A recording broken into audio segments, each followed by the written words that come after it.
Yeah. No more highway over there, and you cannot see the KOAA building.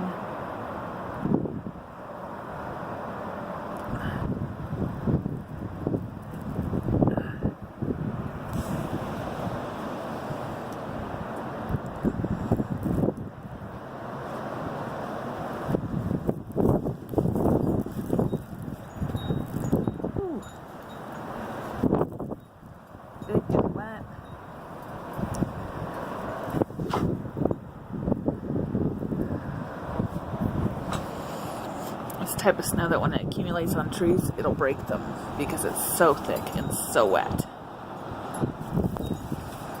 Alright, I'm going in. That's all for today.